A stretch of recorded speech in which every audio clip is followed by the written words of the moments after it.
it going. Indict, convict, send those killer cops to jail. The whole damn system is guilty as hell. Indict, convict, send those killer cops to jail.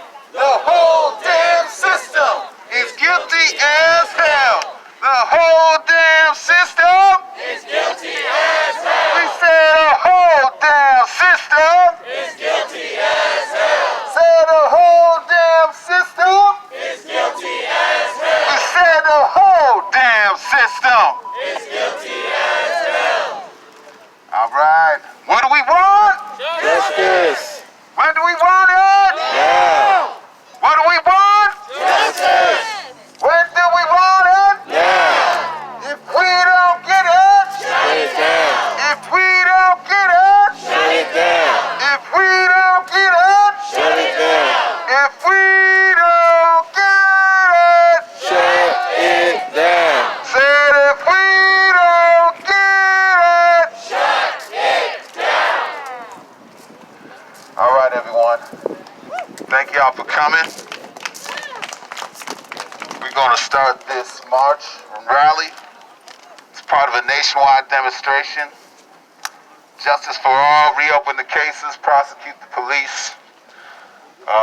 This is a Boston edition, but as we speak, there's other families and their supporters who are taking to the streets today, or they might be organizing some conferences online later tonight from Cincinnati.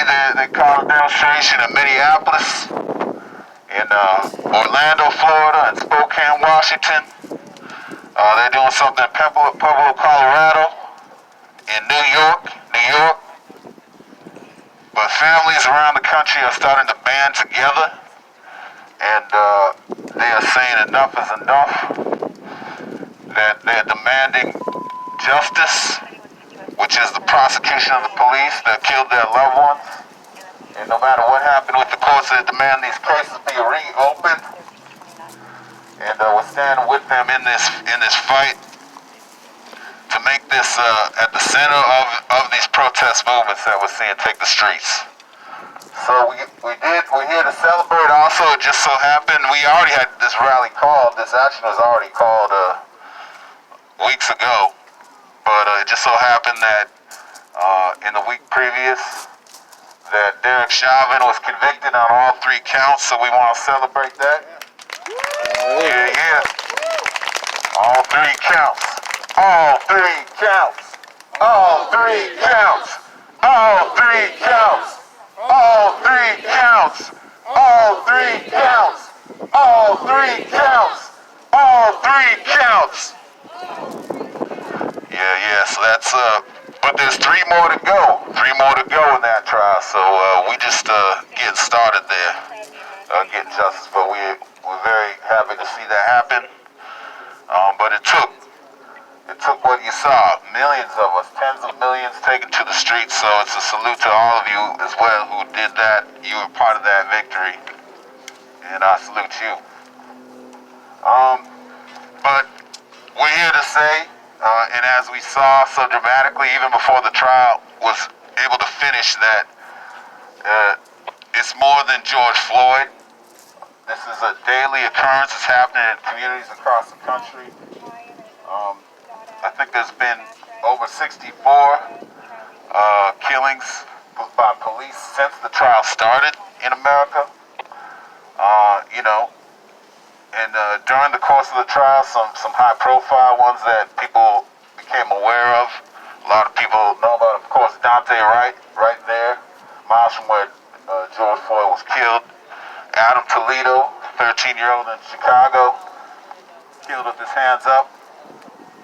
And then, right as the verdict was being announced in Columbus right now, Ma'Khia Bryant, 16-year-old, she was killed by the police. And it just keeps going.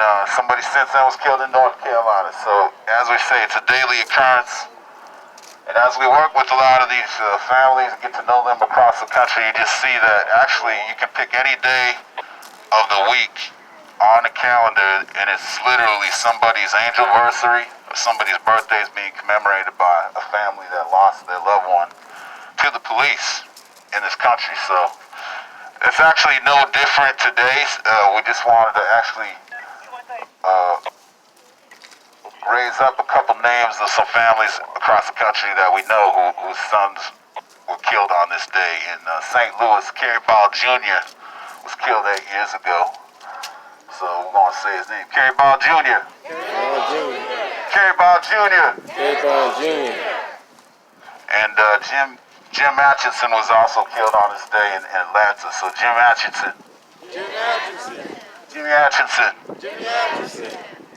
And also there's a family celebrating his birthday. He would have been 30. He was killed a few months ago. But they're celebrating his birthday in Modesto, California. Trevor Seaver killed by the police. So as I say, it's across the country. It's daily. And that's why we have to stay out here, united, demanding justice. And that's what we're proposing with mass action, to continue a mass action campaign to center the families and their demands for justice, to prosecute the police, to reopen all past cases of police brutality. And so really happy to see everyone turn out.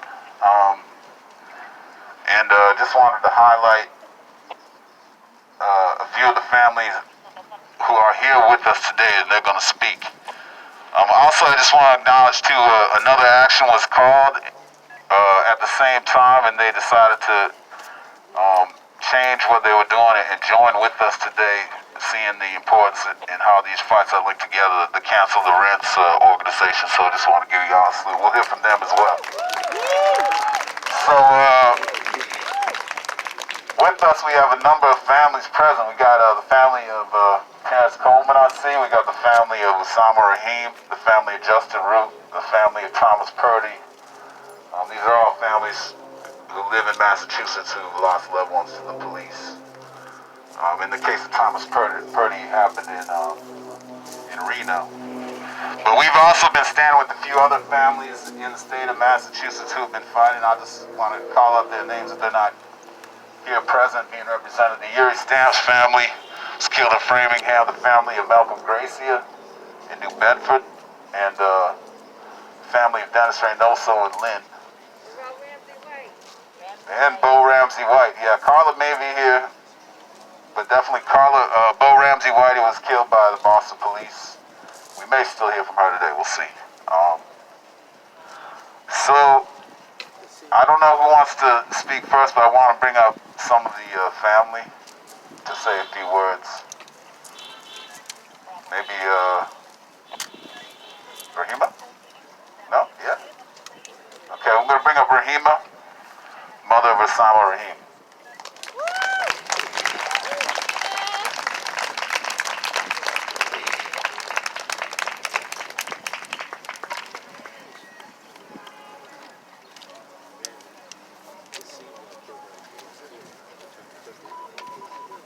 Hello there.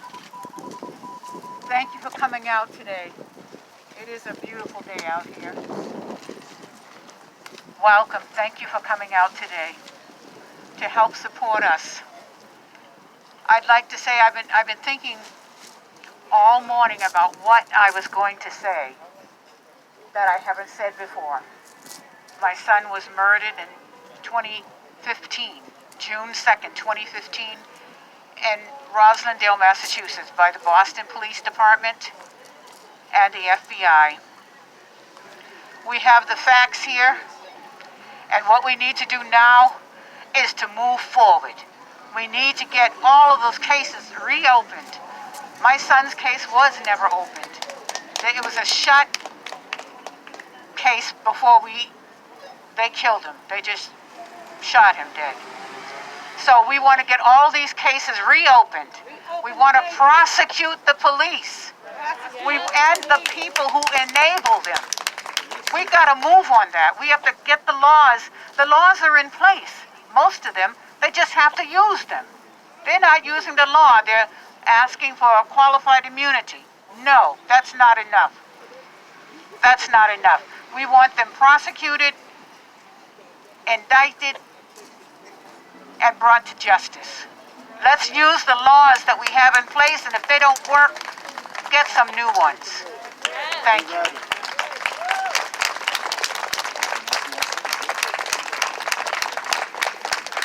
All right, give it up for Rahima. And it's Sama Rahim. What do we want to do with that? We need to, what? Reopen the case. What? Reopen the case. What? Reopen the case. What? Reopen the case. Yeah.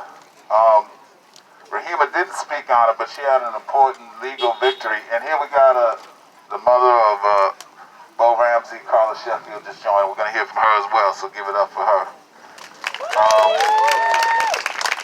Rahima didn't mention it, but she had an important victory in court against the Supreme Court. You know, because one of the officers that killed her son was FBI, was allegedly a terrorist investigation. A lot of the information was redacted, and she has an open civil suit, and they were trying to get information that the government was holding that basically they said since they got it from the FBI, they couldn't reveal it, but she won an important victory that says whenever the state government holds evidence, anyone from the state, no matter where it comes from, should be able to access that evidence. So that's going forward, and hopefully we'll hear more results in the civil suit. One of the things we also do, you know, is to support these families in the courtroom, you know, whether it's the criminal court, but also the civil courts as well. And I know Carlos has some things to say about that. And maybe, I don't know, maybe you want to speak next? Yeah, here's the mother of Carla Sheffield. Excuse me, the mother of Bo Ramsey. Carla Sheffield, the mother of Bo Ramsey. Hi, my name is Carla Sheffield. My son, Burrell Anthony Ramsey White, was shot and killed by Boston police on August 21, 2012. He had just turned 26. He was driving someone else's car. When the officer pulled him over, he asked him for license and registration. My son asked why was he being pulled over. The officer didn't feel like he had to tell my son why he was being pulled over. They went back and forth for a moment. My son then gave him the license. The officer never looked at it. He passed it to the other officer. Can you hear me? He passed that license to the black officer who was on the right side of the car. There was a white officer on the left side of the car. Once my son gave him the license and he passed it to the other officer, the officer on this side of the car, the driver's side, reached in the window that was rolled down that far. The officer reached in the window and tried to grab my son, so my son put the car in drive and drove into Tent City. We lived in Tent City for 10 years, so he knew everybody there knew him. And I know he was running there because he wanted to make sure people who knew him saw what was going on. My son jumped out the car, and one officer jumped, he left the car running. One officer jumped in the car to stop it from rolling. My son kept running. The white officer continued to chase my son and kept yelling he's going to kill him when he catch him, calling him mother effers. When they ran through Tent City, my son ran to a door, which used to be a teen center. Which used to be a teen center. The door was locked, so my son turned around and put his hands up. When he put his hands up, the officer shot. My son went down. What no one knows is that the only story that is out is what the Boston police put out. They did a 1,000-page report that they sent to me like it was something I was supposed to sign my name to. This was an investigation that was done by officers, two clear officers in my view, because I work in the court, and if you follow the evidence that you say we must follow, I should not have lost my civil case against against City Hall or the two Boston officers. I can't even say their names, for if I do, I will be sued. How ironic. Wow. What kind of shit is that? They killed my son and I can't utter their names, but they can say anything they want about my child. They put anything and everything they can about my son in the forefront. They even mixed up 2 cases where my son was a victim. And what pisses me off is that we have gone through several commissioners, several DAs, several presidents, and many officers. You come out of high school and you get a badge and a blue uniform and you think that means you're above the law. You are not. You're not. If I have to follow those laws, so don't you. You violate my son's civil liberties, and I'm going to fight until I get justice. What is justice? We are going to define that and determine that in the near future, because what it is right now is not what we put our taxes into. It's not what we're striving for. It doesn't serve all, justice for all. It serves one. And until it serves all, you are going to see my face. You are going to hear my name. And I don't care what your title is, because if you remove the title, you are still a human being. You're still an individual who makes mistakes. And if you make mistakes, you got to make amends for your errors. Point blank, period. If you're asking us to do that, do the same. And then to see something, say something, officers. If you want us to see something and say something, that means you too. Do not stand idly by while your colleague kills and murders black innocent people. My child should be here. There's for a routine traffic stop. There's nothing you can tell me different. There's too many black and brown kids that are dying. I went to court, and for some reason, the evidence didn't matter. The jury pool didn't matter. It was not a peer of my son's, a jury of my son's peer. It was not a jury of even my peer. I saw African American people, well, the 3 that they had out of the 60, raise their hand to every single solitary question because they did not want to be a juror. Stop running from your civil duties, because if you're not there, then all we're left with is white jury pool. Listen to what I'm saying. Do your civic duty, because my son needed you. And nobody was there. My son needed y'all to stand up. Everybody goes where the white folks are damaged, and there's a whole rally, there's a whole community comes out. Well, I'm standing here. Where is everybody? Where is the anger? Like, don't rest on your laurels, because they are still passing bills that say we can't vote. Why? We don't want anything that you all have. We just want peace. We want to be able to walk down the street and breathe, and ride our bikes, and smoke a joint if that's what the hell we want to do. Leave us alone. I got 4 grandsons that has to come up behind my son, and 2 sons. One's paralyzed, and one's dealing with a court issue right now. I know the court don't work, and I work for the courts. My son got arrested on some charges, and all the people involved said my son had nothing to do with it, but because each person who got into the tussle on the T said hi to my son or dapped up my son became a co-defendant. When the cases was over for everybody, my son still was paying court fees and fine a year and a half later, even though all parties, even the person who got jumped, said my son had nothing to do with it. So you tell me, where's the justice for him? You can't pick and choose who you elevate and who you make lose. You are not judge and jury and executioner.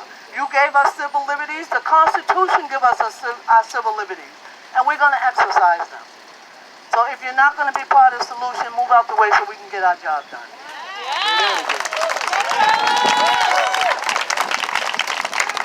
Right on, right on. So, Bo Ramsey, what do we want?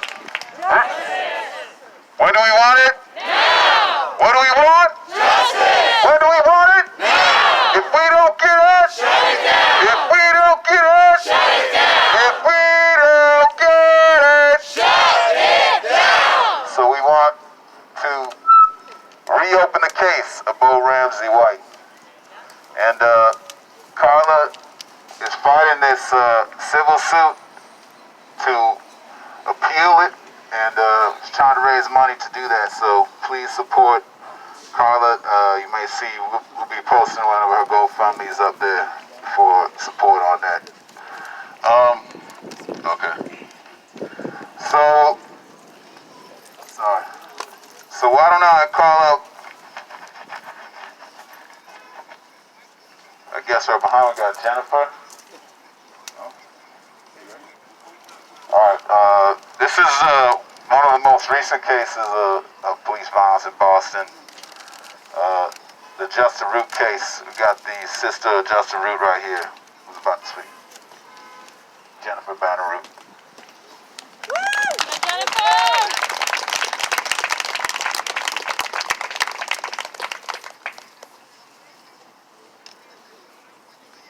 Hello? Okay.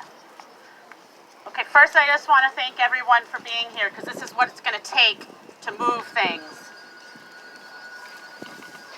As you all know, there is a long list of Derek Chauvins and there's a long list of George Floyds. There are a lot of impacted families. My brother was executed. Let me be very clear. He did not brandish a weapon in Chestnut Hill. He was on the ground. He was covered in blood with a woman by his side. She happened to be a former EMT. She saw that he needed help. She saw that he was struggling to breathe. Those officers arrived, and one ran up and told her to run. He then kicked him. No, he did not apprehend him. He kicked him.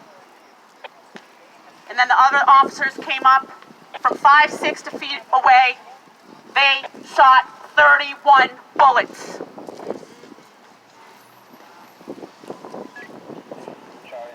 We can't let the truth be rewritten. The narrative you've heard first is someone else's version. And there's a pattern in these narratives. They're changing and they're giving misinformation. Everyone needs to start questioning the narrative they are hearing on the news every time an officer kills someone. Start asking questions!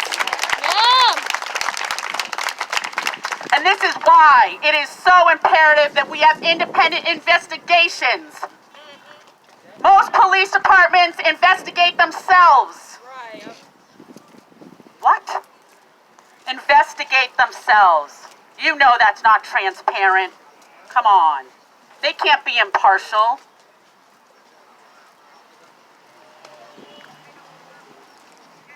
Justin's case needs to be reopened for an independent investigation. And I'm going to keep asking for it, and I'm going to stay here until it is opened. And I want independent investigations, because I don't want any more people standing here. You know? You guys don't want to be part of this club. We don't want any more members. I suffer every single day. There's a hole in my heart. And it didn't have to be this way. This is a forever sentence for impacted families. Forever. And let me just say this, if you're not mad until it happens, then you are too late.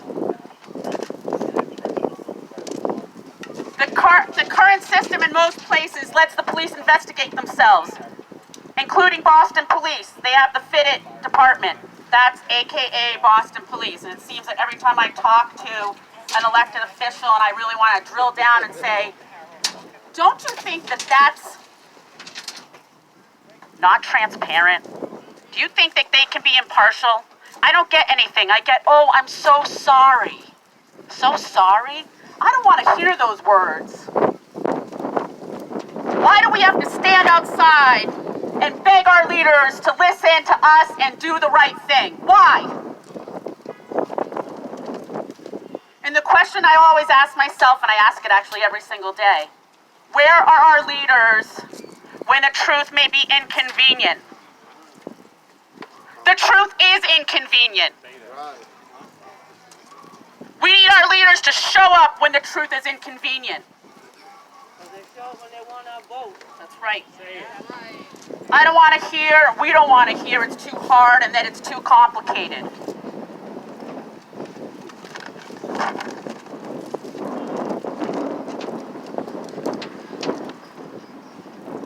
I'm not giving up. I'm not going anywhere.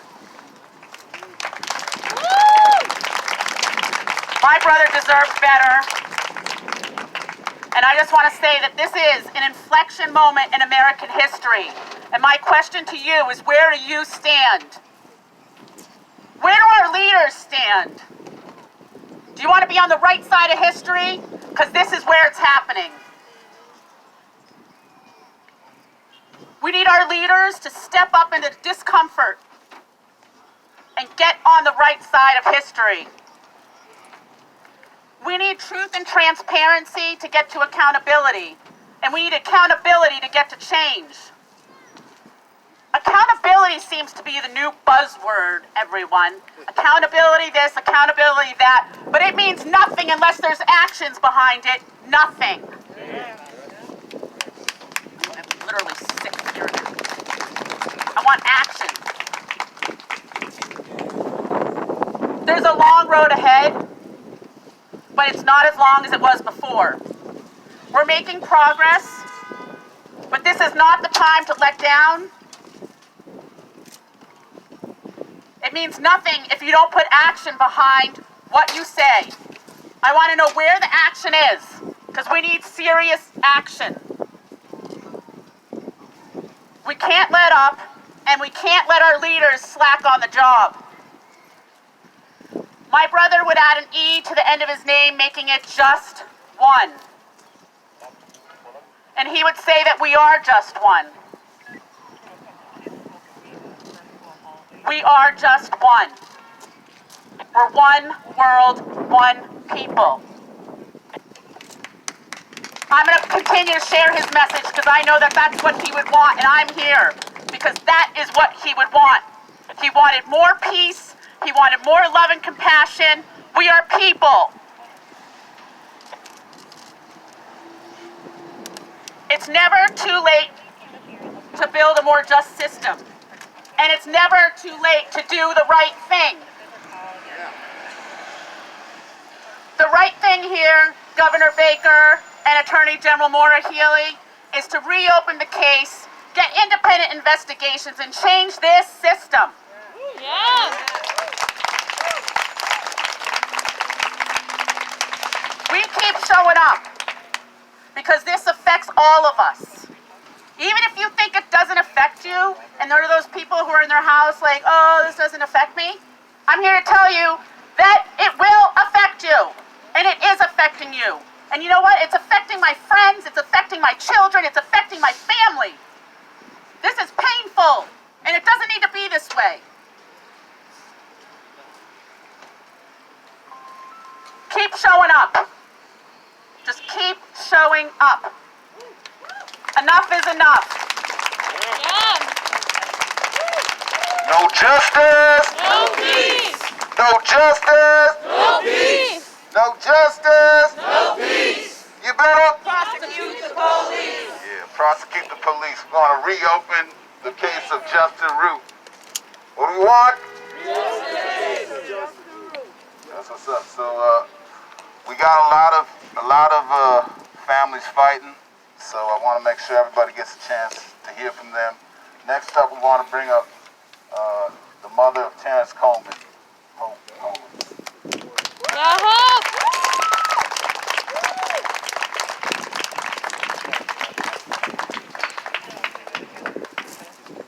Thank you.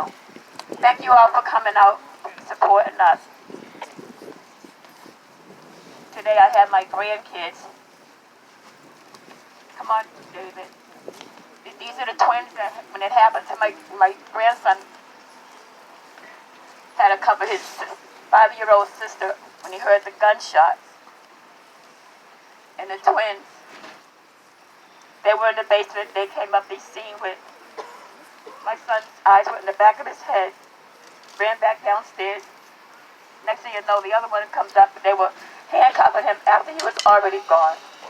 My son had schizophrenic paranoia. 2016, October, I had called for the ambulance because my son was sitting on the steps for several days. And that was a sign of he wasn't taking his medicine. So So I called for the ambulance, but the police came. So I said, I didn't call for you all. I called for the ambulance. He says, well, we'll give it a try. I said, no. The other one gets out and says, well, we got to protect the EMS. So later on, about 5 or 7 minutes, the ambulance comes. My son had already went in the house. So the ambulance, I told my son already went in the house. I took him into the house. I'm on the first floor. You can walk right in like 3 steps. I went in. My son is sitting down in this room with his head down. He was cold. I'm sitting outside.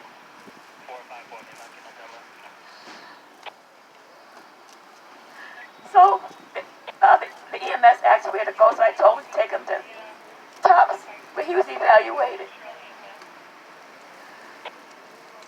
So my son came out with one of the EMS. The other, he went out in the hallway. The other EMS, I told him where to take my son. So we both went out in the hallway. I shut the door. So the EMS said, "You're going to go to the hospital." My son said, "I don't want to go." The EMS said, "You're going to go." My son said, "I don't want to go." My son made 2 statements.